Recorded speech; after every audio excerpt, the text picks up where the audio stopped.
हां, हळू हळू सावकाश. डॉक्टरांनी काय सांगितलंय? एकाच पायावर जोर द्यायचा नाही म्हणून. अरे पण खूप दुखतंय अरे श्रीकांत. हो, होईल सगळं. सावकाश सावकाश सावकाश. Very good very good good good good. एकाच पायावर जोर देऊ नकोस प्लीज. नाही देते नाही देते. इथून आपण वळू हवं तर. हा सावकाश. हळू हळू हळू. डोंट वरी, मी धरलंय. हळू हळू हळू. हां, yes yes yes yes yes, you can do it. Very good very good very good. हळू हळू हळू. अगं जमतंय तुला. चल चल नाही चल रे, चल चल. अगं मी धरलंय ना. सावकाश सावकाश सावकाश. येस चल. अगं मिस्टर विनय, कुठे चाललात का? मी हो नाही, मी थोड्या वेळाने पण जाऊ शकतो ना. मी मला बघून आत जाण्याची काहीच गरज नाहीये. तुम्हाला जिकडे जायचंय तिकडे जाऊ शकता. हां. सावकाश हळू. आई ग. हो हो, जमेल जमेल. डोंट वरी. मी धरलंय तुला. हा हळू. सावकाश सावकाश. घाई नको घाई नको. सावकाश सावकाश. हा. काय ग, काय झालं? काही नाही. मला पश्चाताप होतोय. मी त्यांच्याबद्दल काय विचार केला आणि ते काय निघाले. आकांक्षा, मला काय वाटतं की तू मला अजून तुझी आणि विनयची पूर्ण स्टोरी सांगितलीच नाहीस. म्हणजे अजून काही ऐकायचं लपवतेस. माझी आणि विनयची आता स्टोरीच संपली आहे. तो कशाला ना त्याच्याबद्दल चर्चा. Yes, you are right. चलो बॅक टू वॉक. चला पुढे पुढे. सावकाश सावकाश सावकाश. हळू.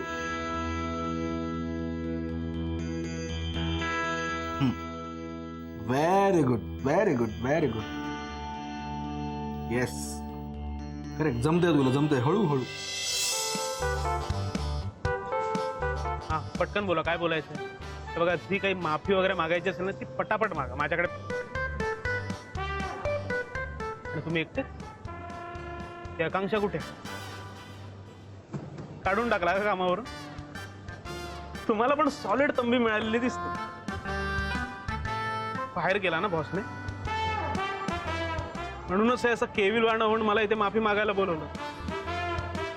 सॉरी, पण असं काही नाहीये.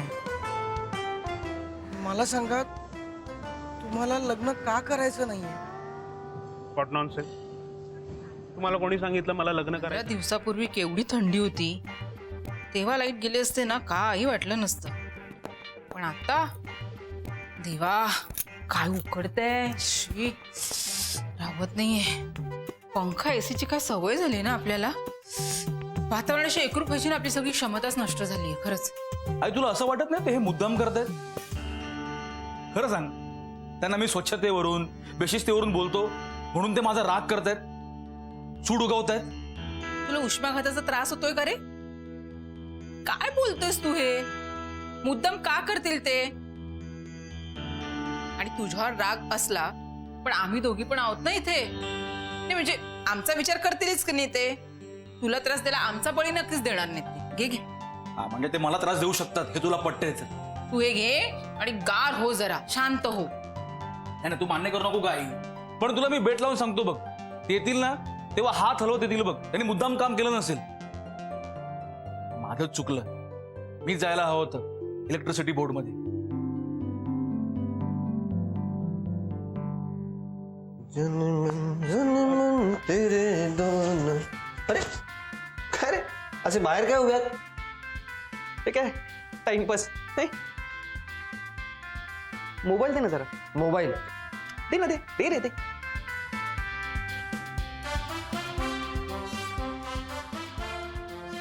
अरे काय काय चाललंय? फेकू दे. कडे तुला फोन उचलायचा नसतो तर वापरतो कशाला? फेक ना तो. काय झालंय? अरे मूर्ख आहेस तू. काय घोळ घालून ठेवलाय? काय झालंय? तुला माहितीये का, तुझ्यामुळे आम्हाला किती धावपळ करायला लागली. अरे का चिडलाय तितके? आम्ही तरी कमी चिडलोय. तो श्रीकांतात बॉम्ब घेऊन बसलाय. तू कधी येतोयस आणि कधी तुझ्यावर फेकतोय असं झालंय त्याला. काय झालंय मला जरा नीट सांगाल का? तू बिल भरलं नाहीयेस म्हणून मिसेस मोरेंच्या घराची वीज कट झाली. चल काहीतरी काय, काल भरलं नाही का बिल मी? मग कशी काय कापली त्यांची वीज? अरे मला काय माहिती, मी काल सौम्याशी बोलत होतो, बोलता बोलता राहून गेले यार.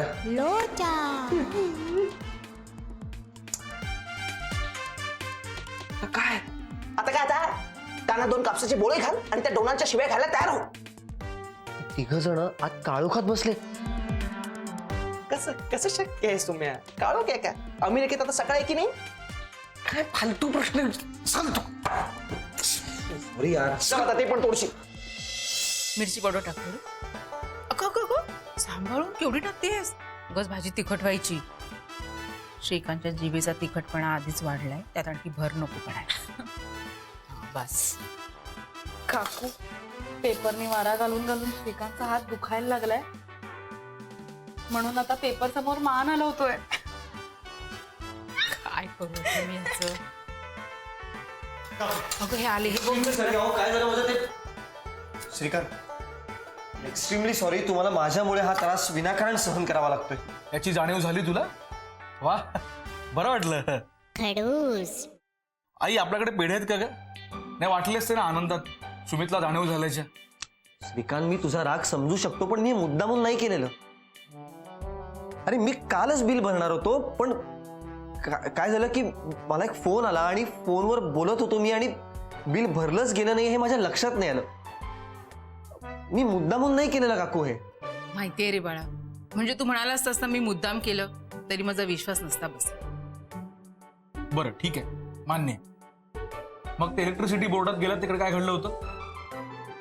आम्ही बिल भरलंय, पण ते म्हणाले की उद्या सकाळशिवाय लाईट चालू नाही होणार. अरे देवा.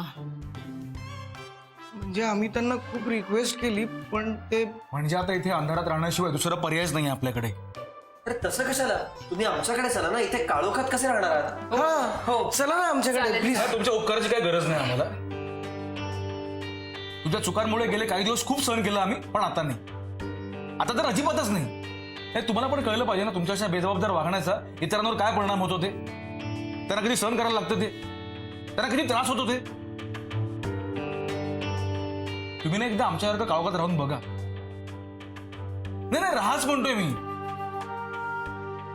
श्रीकांत काय चाललंय तुझं? काय बोलतोयस तू?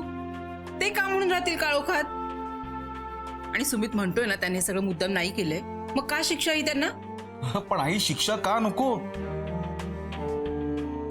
आता लहान असताना तू आणि बाबा मला शिक्षा करायचं ना, माझ्याकडून काही चूक घडली तर. आणि तुमच्या म्हणण्याप्रमाणे तुझी मुलंच आहेत ना. मला अचानक 3 भावंड मिळाली आहेत. अगं मग माझ्या या भावंडांना शिक्षा का नको? ठरलं तर आज तुम्ही 3 अख्खी रात्र इथे आमच्या सोबत काढायची.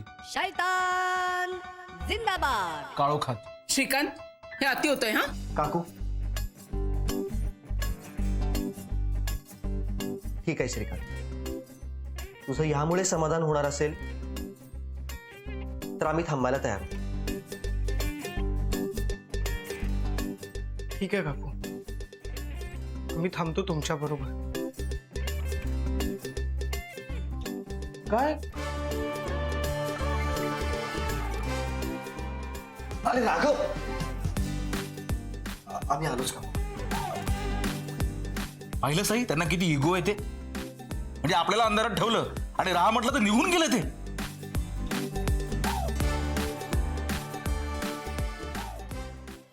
आपण कुठे राहायचं कुठे नाही राहायचं हे ठरवणारा हा कोण आहे? मोरे काकांचा मुलगा. आणि काका आपल्याला सांगून गेलेत ना मिळून मिसळून राहा म्हणून. चला जेव्हा जेव्हा सुरुवात करा. हो बसा.